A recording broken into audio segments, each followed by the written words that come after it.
The search for a motive behind yesterday's deadly attack at a church in Michigan continues today.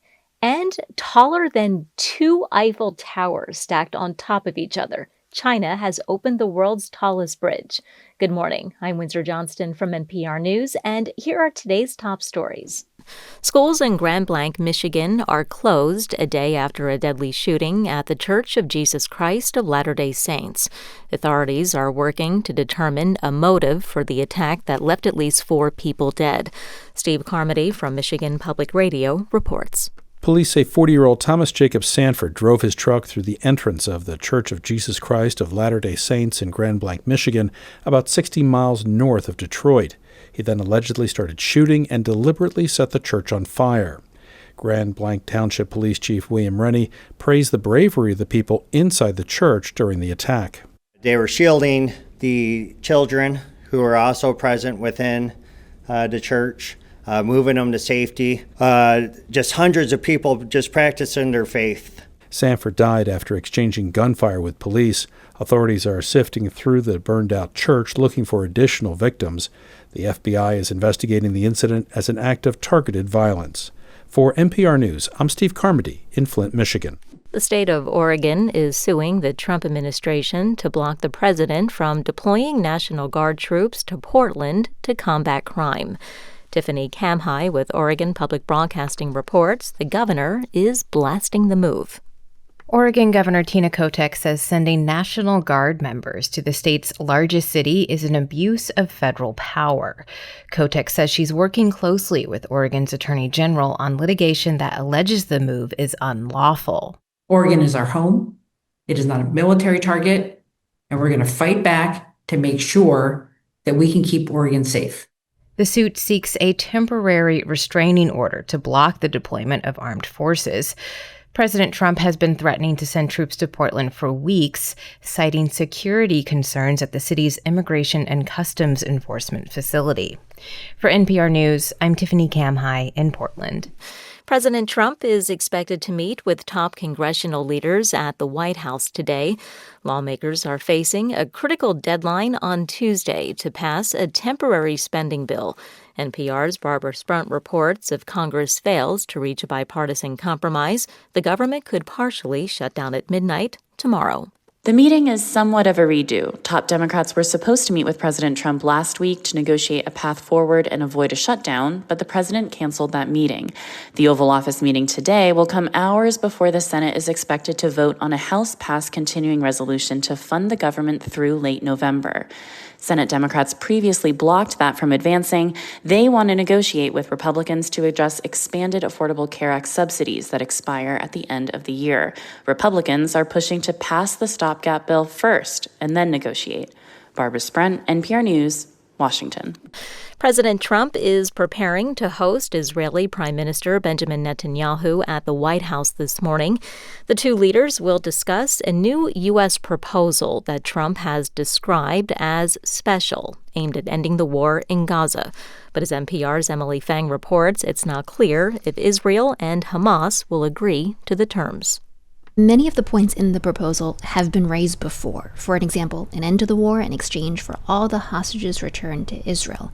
What is slightly new is Tony Blair, the former British Prime Minister, could lead an international consortium to oversee the reconstruction of Gaza at first.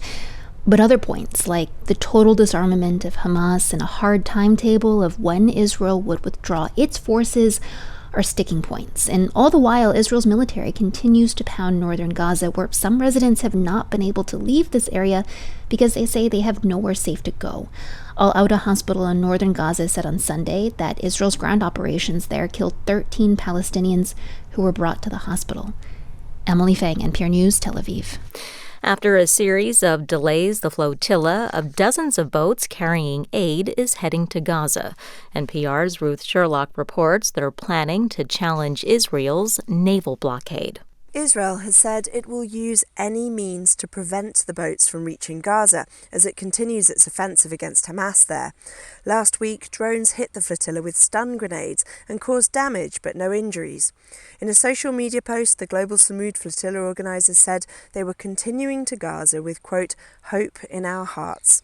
Some 40 Italians have joined the international activist mission, and Italy and Spain have deployed Navy ships close by for rescues. But Italy has at the same time encouraged the activists to stop the mission. It has suggested the boats take the aid to Cyprus for eventual distribution in Gaza by the Roman Catholic Church. But for now, the flotilla presses on. Ruth Sherlock, NPR News, Rome. Defense Secretary Pete Hegseth will address hundreds of admirals and generals at Marine Base Quantico in Virginia on Tuesday. NPR's Tom Bowman reports. Secretary Hegseth and his staff have said little about the reason for ordering senior officers from around the world to attend the morning meeting. Sources tell NPR Hegseth is expected to talk about homeland defense and tell the admirals and generals about the ongoing plan to restore what he calls a warrior ethos, a move that includes toughening physical fitness standards for the troops. Hegseth has repeatedly said the military is too woke and focused on diversity. He has fired multiple senior officers citing these reasons or suggesting they got their jobs because of diversity. Hegseth has also said the military is top-heavy with senior officers and wants to cut their numbers by 20%. Tom Bowman, NPR News. New York City Mayor Eric Adams has dropped his third-party bid for re-election. NPR's Brian Mann reports the big question now is whether former Governor Andrew Cuomo can catch Zohran Mamdani, the political newcomer who's been leading the race for months. This is now a three-way race, but the big contenders are Mamdani, the 33-year-old Democratic Socialist and state assemblyman who's led in polls by a wide margin, and Cuomo, the 67-year-old former governor fighting for a political comeback. After Adams dropped his scandal-plagued bid Sunday, Cuomo and Mamdani quickly traded barbs. Cuomo warned of, quote, destructive extremist forces that threaten the city. Mamdani, who would be the city's first Muslim mayor, pointed to Cuomo's sexual assault scandal that forced him to resign as governor in 2021. New York City, quote, deserves better than trading in one disgraced, corrupt politician for another, Mamdani said. Republican Curtis Sliwa also faces pressure to drop out, but says he's staying in through Election Day, November 4th. Brian Mann, NPR News, New York. Puerto Rican superstar Bad Bunny will headline the Super Bowl halftime show in February. NPR's Isabella Gomez Sarmiento reports the announcement follows the singer's historic residency on the island. Bad Bunny's latest album, Debí Tirar Más Fotos, is a love letter to Puerto Rican culture and history. And it's about to take on its biggest stage yet. In a press release, the NFL, Apple Music, and Rock Nation commended the three-time Grammy winner for elevating Latin music to completely new heights. He has released some of the biggest songs and albums of the past decade, breaking streaming and touring records left and right. The 31-year-old is known for his outspoken political activism. Earlier this summer, he said he did not include the mainland U.S. in his upcoming world tour out of fear that immigration and customs enforcement could target his concerts. Isabella Gomez Sarmiento, NPR News.